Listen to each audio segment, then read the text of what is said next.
प्रिय विद्यार्थियों, आज आप अपनी कक्षा सप्तम में उपपद विभक्ति का चतुर्थी विभक्ति का अध्ययन करेंगे। इससे पूर्व मैंने आपको दो विभक्तियां करवाई थी, द्वितीया और तृतीया।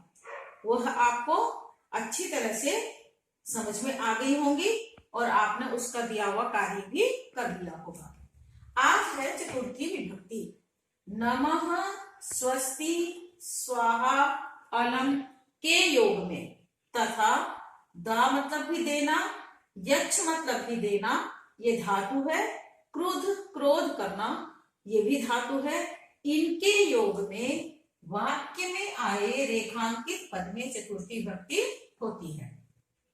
ऑप्शन क्या है परिभाषा के? नमः, स्वस्ति, स्वाहा, अलम। इनको अव्यय कहते हैं। मैंने द्वितीय और तृतीय विभक्ति में भी आपको समझाया था कि परिभाषा के अंदर जो अव्यय से प्रयोग होते हैं वाक्य के अंदर, जिनके रूप नहीं चलते हैं, उन्हें अव्यय कहते हैं। और नमः, स्वस्ति, स्वाहा, अलम ये अव्यय है। इस अलम का प्रयोग आपने तृतीय विभक्ति में भी करा था। वहां पर आप विभक्ति से ही इस अलम को पहचानेंगे कि चतुर्थी विभक्ति में बालकाय, जनकाय, पुत्राय, शिशवे जो भी चतुर्थी विभक्ति होगी उसमें अलम का प्रयोग चतुर्थी के अनुसार होगा। तृतीया में विवादेन, जनकेन, पुस्तकेन उसके अनुसार होगा। दा मतलब भी देना, यच्च मैंने आपको बता दिया। अब आप नीचे देखेंगे, नीचे प्रयोग दिए हुए हैं, ध्यान देंगे। यहाँ पर मैंने आपको पूरा नहीं लिखवाया क्योंकि मैं आपको पीछे बता चुकी हूँ कि कारण और विभक्ति भी आप लिख सकते हैं कि कारण कौन सा है, कारण लिख दीजिए, विभक्ति के नीचे विभक्ति लिख दीजिए। यहाँ पर भी मैंने आपको सिर्फ बताना है और समझाना है। सूर्याय नमः, अब ऊपर नमः दिया हुआ है, नमः मतलब नमस्कार करना। तो सूर्याय नमः, सूर्याय में चतुर्थी विभक्ति है, किसके योग में?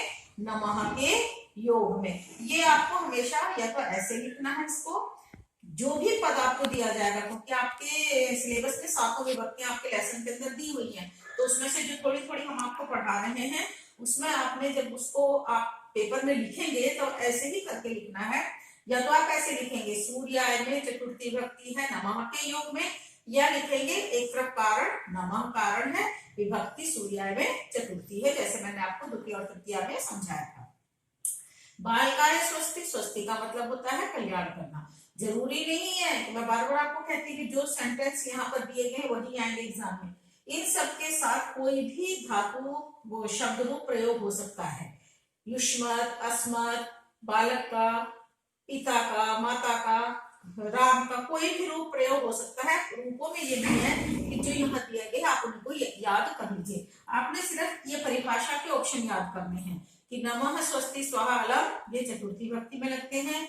दा धातु, यच्च धातु चतुर्थी विभक्ति में लगती है। क्रोध और क्रोध करना धातु चतुर्थी विभक्ति में प्रयोग होती है, अन्य जगह प्रयोग नहीं होती है। अग्नये स्वाहा, अग्नये चतुर्थी विभक्ति है, अग्नि इकारांत है, इसका चतुर्थी में क्या बना? अग्नये। कृष्णा कंसाय अलम, कृष्ण कंस के लिए पर्याप्त है। मैंने इसका मीनिंग आपको पहले भी बता दिया था। इसका मीनिंग होता है पर्याप्त या बस। जब किसी चीज की समाप्ति होती है कि इसके बाद कुछ नहीं है तो उसको अलम कहते हैं। अब यहाँ पर है पांचवा सेंटेंस, पिता पुत्राय फलम ददाति यच्छति। मैंने यहाँ दोनों का प्रयोग एक ही कर दिया है क्योंकि दोनों का मीनिंग एक होता है। ददाति मतलब भी देना, यच्छति मतलब भी देना। देने के योग में कोई भी प्रयोग आ सकता है, कृष्णा, मोदका, यच्छति है, जो भी प्रयोग आप यहाँ पर देखेंगे, भिक्षुकाय भोजनम ददाति, कोई भी प्रयोग आ सकता है, उसमें यहाँ पर चतुर्थी विभक्ति लिखेंगे। वैसे ददाति के योग में, पुत्राय में जो अन्य प्रयोग आएंगे, भिक्षुकाय, याचकाय, जो भी आएगा उसमें आपने यही कारण बताना है। अध्यापक शिष्याय क्रुध्यति, यहाँ पे अंडरलाइन है, शिष्य शिष्य के लिए क्रोध करता है।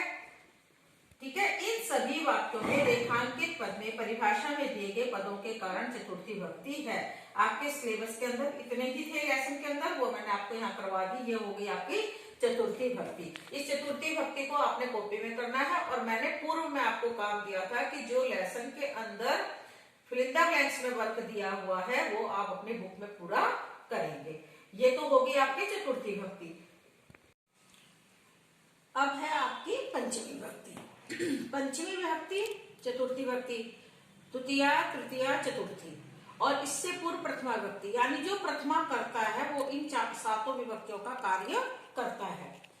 पंचमी विभक्ति में बहिः बाहर, विना बिना, भी विभेति इसका रूप बनता है जिसका अर्थ होता है भय करना, यानी डरने के योग में, और पश्चात पीछे के योग में वाक्य में आए रेखांकित पद में पंचमी विभक्ति होती है। पंचमी का जो कारक होता है वो क्या होता है? अपादान कारक। अप मतलब हटना, किसी वस्तु का किसी वस्तु से हट जाना, यानी जैसे नगरात बही, यहाँ पर आप इसमें देखेंगे नगरात बही वृक्षासक्ति, नगर से बाहर, यानी नगर से वे अलग हो रहे हैं, तो यहाँ पर कौन सी विभक्ति होगी? पंचमी, अलग होने के योग में। और यहाँ पर मैंने एक प्रयोग दिया आपको, सामान्य क्रिया यानी पद धातु, जहां पर भी पद धातु का प्रयोग होगा वहां हमेशा पंचमी विभक्ति ही लगेगी, क्योंकि पद का अर्थ होता है गिरना, और गिरना किसी चीज से अलग हो रहा है। अब है सेकंड क्वेश्चन, ज्ञानात् विना न मुक्ति। इस विना का प्रयोग आपने द्वितीया में भी पढ़ा और तृतीया में भी। वहां पर आपने पढ़ा पुस्तकम विना, तृतीया में क्या पढ़ा आपने? पुस्तकेन विना, और यहाँ पर क्या पढ़ रहे हैं आप? पुस्तकात् या ज्ञानात् विना न मुक्ति, ज्ञान के बिना मुक्ति नहीं होती है। तो ज्ञानात्, पुस्तकात्, अध्ययनात्, कुछ भी प्रयोग आप यहाँ पर कर सकते हैं। तीसरा है बालकः सर्पात् बिभेति, बालक सांप से डरता है। बालकः अध्ययनात् बिभेति, बालक पढ़ने से डरता है। बालकः चौरात् बिभेति, बालक चोर से डरता है। कोई भी वाक्य अंतर्गत इसके आ सकता है। आपको ध्यान रखना है कि बही के योग में, विना के योग में, विभेति के योग में, और अगला प्रयोग है पश्चात यानी पीछे। अध्ययनात् पश्चात स क्रीडति, अध्ययन के पश्चात वह खेलता है। वृक्षात् पत्रम पतति, पेड़ से पत्ता गिरता है।